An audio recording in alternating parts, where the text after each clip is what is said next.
Yeah, I'll react to that, sure. Hello.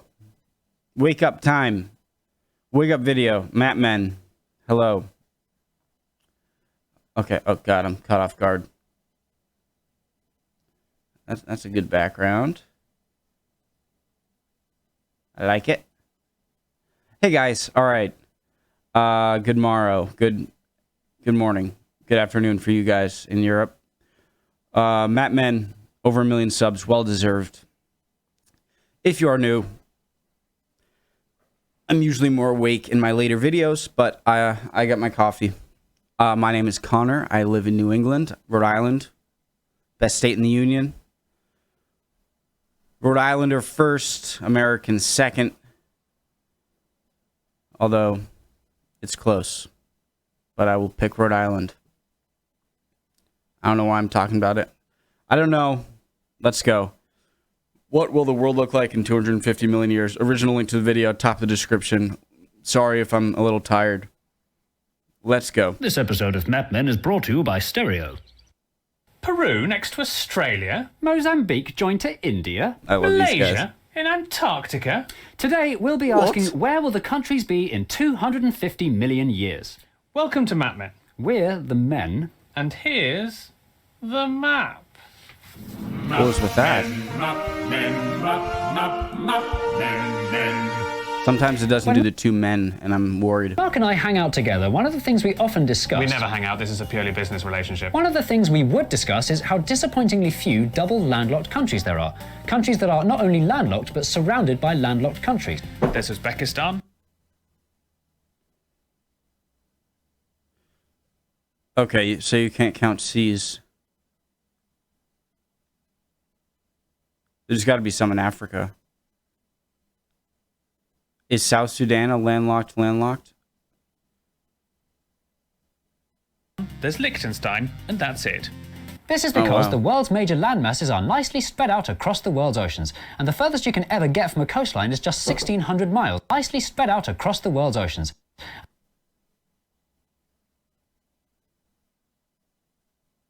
Well, it's a combination of that and the fact that having access to the sea is really important for a country to thrive and not be conquered by its neighbors, so any territory that finds itself double landlocked probably won't last as an independent country for long. Anyway, don't worry about that. The point, landmass spread out. All right, I shouldn't have even read that. And the furthest you can ever get from a coastline is just 1,600 miles, here in the un-Chinese-sounding Gurban-Tungut Desert in China. But the continents haven't always been this well socially distanced. 180 million years ago, before the Second and First World Wars, the world looked like It looks like a giant Australia.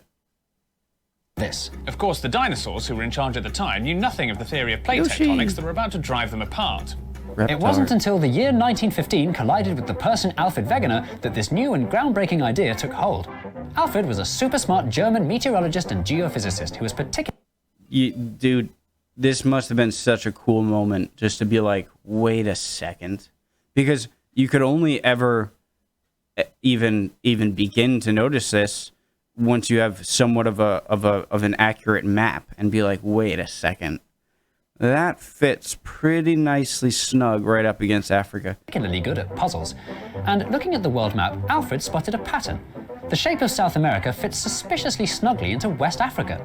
Could it be that the continents fitted together in a sort of puzzle of their own? Many of the pieces of this puzzle were missing, having been eroded over millions of years. But Alfred realised this particular puzzle had legacy written all over it and set out to Sorry, imagine how ridiculous you would have sounded, though. Like, prove that their interlocking okay, so you're telling me this continent moved all the way over there. Yes. I mean, that must have sounded ridiculous. shapes weren't a coincidence.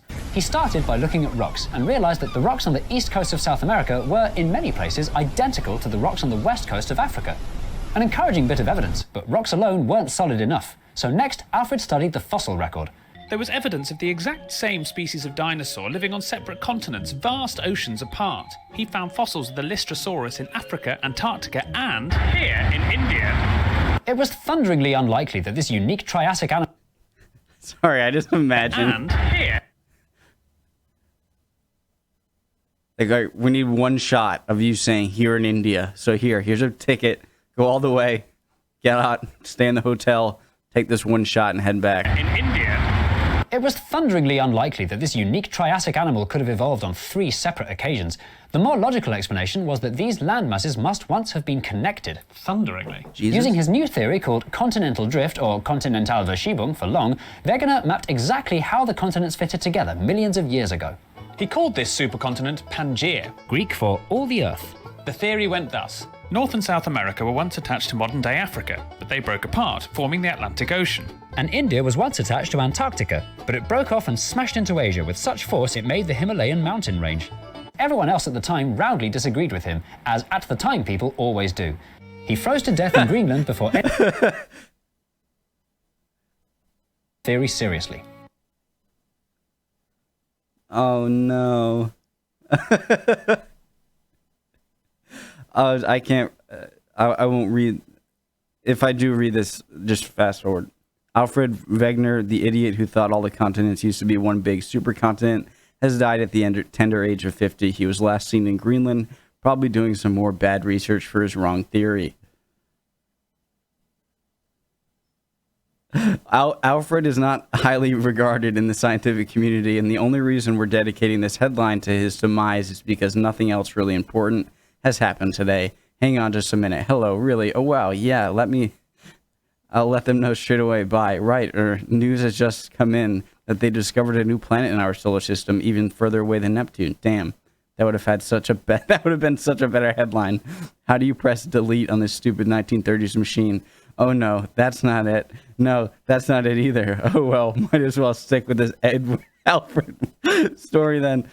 Okay, Okay, sorry. But years later, while he was still dead, scientists happened upon something that proved Alfred was right. They discovered how continents were able to move, something Alfred had never bothered to work out. They found that convection currents in the mantle, or hot bit beneath the Earth's crust, slowly drive landmasses apart, then back together again, over cycles of about 500 million years. This meant that Pangaea, far from being the original supercontinent, was actually the 11th to have formed in Earth's history. So if the continents are still moving, which they are, the obvious and exciting question becomes, When are the dinosaurs coming back? where are the continents going next? The best way of understanding where we might end up is to take a good look at which way the convection currents are currently flowing all under the world. And where better to start than the most tectonically active place on the planet? The Australia plate has, as you can see, moved northwards a massive 3.5 metres in the last 50 years. At 7 centimetres a year, this makes it the fastest moving tectonic plate on Earth. Whew. This movement is actually causing chaos on GPS systems here in Australia. The data points still used today were fixed way back in 1994 when the Here in Australia, okay. Here in Australia. The data points still used today were fixed way back in 1994 when the country was a full 1.8 metres further southwest than it is now, which can be the difference between the right lane and the pavement. The effects of Australia's movement are already being felt across fiery Indonesia, where the subduction of the Australia plate under the Sunda plate has forged some of the most active volcanoes in the world, like Mount Merapi, which some of the best people in the world are known to have climbed. As Australia continues north, it's expected to make a handbrake turn to the left as it gobbles up Papua New Guinea before absolutely smashing into China. So there's going to be... I'm always like, well, we're never going to live to see this. I want to see it happen. Press fast forward. So there's going to be like a wedge second Himalaya. So Beijing and Shanghai may find themselves 8,000 metres up on top of a new mountain range as big as the Himalayas. Meanwhile, in the Western Hemisphere, the Nubian and Somali plates will split apart along the East African Rift Valley, a process which has already begun, as demonstrated by this massive crack which appeared in Kenya in 2018. Over the next few million years, we can expect a new sea to appear here. The big bit of Africa will continue to head north towards Europe, so get ready for the Alps to get bigger and the Mediterranean to disappear. Somewhere between 1 and 200 million years from now, and yes, that really is the kind of margin for error we're dealing with, Antarctica will slowly make its way to join the big collision party alongside Australia and Southeast Asia. Leaving only the Americas, which join the big collision party alongside Australia and Southeast Asia. Everything's just going to keep punching up the Himalayas. Yeah. Leaving only the Americas, which are travelling in a westerly direction, widening the Atlantic and shrinking the Pacific into non-existence. You can see North America here, nicely spooning Australia, with South America cozying up to now tropical Antarctica, finishing off our big... There I am, you can still see spooning me. Australia, with South America cozying up to now tropical Antarctica. I love it. I'm right there. I'm right on the mid East Coast. Oh, okay.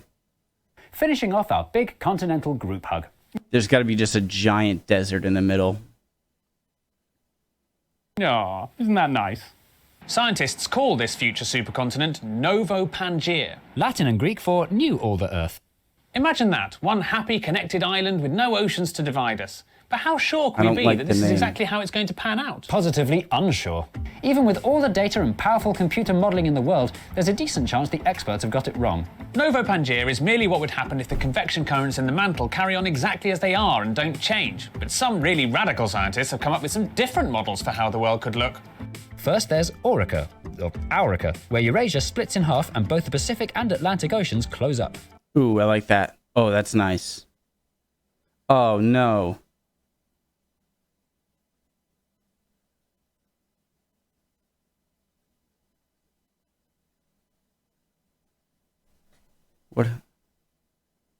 What? I'm next to Spain and Morocco now? Then there's Pangaea Ultima, the name which sounds most like a terrible Bond film, where Britain gets closer to America. And finally, there's...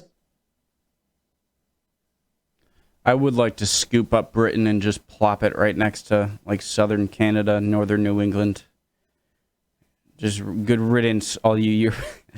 Why do they keep, like, gravity going into... They always seem to be going back into each other. Why aren't they ever spreading out? Amasia, where all the continents congregate around the North Pole, except Antarctica, who, no matter what the model is always the laziest continent. Watching the I'll do it later. world's land masses slowly cycle around I'm sorry, guys. I'm waking up. the Right. globe as millions of years tick by is continent.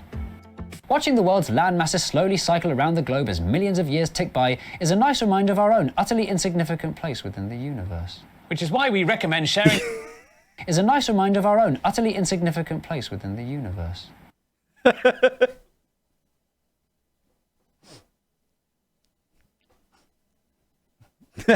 That should be an emoji or whatever, a GIF. What are you youngins? That needs to be a thing of just melancholy. Melancholy GIF. I'm gonna make it. Which is why we recommend sharing this video with any self-important friends you may have as a way of reminding them how crushingly unimportant they really are. Of course, wondering where countries will be in 250 million years assumes countries and even humans will last that long. Right now, it seems the chances of us surviving more than a few meters of continental drift are... I've thought of that before. So, a lot of people say, well, you know, the dinosaurs lasted for 180 million years or whatever it is. I think I'm somewhat close. But that's like saying apes have been around. That doesn't mean that one species of dinosaur was around for that entire time. And I think that no one can predict some meteor or something like that. It's unlikely, but I'd give us at least a couple dozen million years, right? Is that too crazy to think?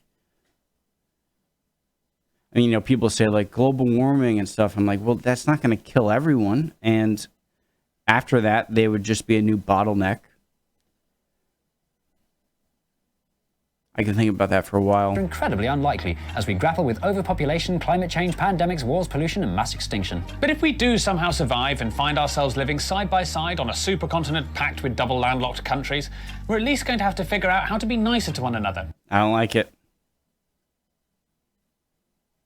Yeah, in the next 200 million years, we have to learn how to get along. Lake Baikal? I do like the big inlet sea. Okay, is that Peru? No, right there. And extend the olive branch of human friendship. So, fancy a pint? I'm not really thirsty. Oh, good. It's time for my favourite part of Map Men, the silly advert at the end. Hello everyone, there's no advert this week. What? Why? Because this time we want to tell you about a new thing Mark and I have been working on. No. Okay, Mark and I have got a new spin-off show on Stereo. but it's not an advert. Stereo is a free app that live streams audio conversations between two people and lets you interact and leave voice comments. That's pretty great. Once you've designed your avatar, you can listen to conversations from all across the world and swipe to try new chat at any time. Start your own broadcast either by linking up with someone you know, or Stereo will link you up. And you can just like hang up whenever you want. Like, yeah, next. Like, With another random user. So it's like a more interactive version of live radio, as well as the perfect place to meet your future soulmate. no, yeah, it's like friggin' live. What was that called? That thing when I was in high school, which is like 10 years ago, where what was it? Where like 8 out of every 10 people you interact with is just some dude with it. And it's the perfect place to get more Map Men. We've done 2 shows already, with Mark and me having our first ever non-scripted conversation. Stick around for a snippet from our broadcast at the end of this video. Well, I have always wanted to see what the Map Men are really like. How do I listen? Download the free Stereo app onto your smartphone. Then, on Monday the 15th of February, just before 6:30 p.m. UK time, click the link in the description below to join the show. But it's Thursday the 24th of January 2086. If you missed the live show, we've put a link in the description below where you can catch up and listen again. Good. It'll be nice to relive the old days when Mark and Jay were still alive. So download Stereo now and join the massive worldwide conversation. I will. Freaking me out. But I wish you could have done an advert rather than just telling me about it. You and I sort of look, when it comes to cartoons and distinguishing features and, you know, descriptions you'd give to the police, we look more or less the same. Except you haven't got a massive nose. Right, next comment. Why does Mark's avatar look identical to him? Like, it's literally a spitting image. The English literally. I don't mean to be offensive, just literally. So I would say literally. Literally. I wonder how different, American and British accents sound to non-English speakers, Because if, like, someone from China, from, like, Beijing, and someone from, I don't know, somewhere else way different in China or speaking Chinese, I feel like you wouldn't be able to tell, like, oh, that's Chinese, but that sounds a little different Chinese. But, I mean, there must be some, like, you must be able to tell, and any non-English speakers out there, could you tell, or you wouldn't be able to understand me. Any non-native English speakers, does American and British English sound distinctly different when it's spoken, when you don't understand the language? But I hope you understand. Nothing like you. Well, even though you've got a halo and a monocle, which aren't there in real life, the actual shape of your face and the shape of your hair, they've actually nailed you. It's a really quite accurate I was the avatar. one who spent the time picking the correct features, Jay. Awesome. One of my favorite channels, really is. Above 1 million subs, they deserve it. I'm a little more awake now. I'm ready. Good to go. More history. Get into some history videos. Jabsy, maybe. See you next time.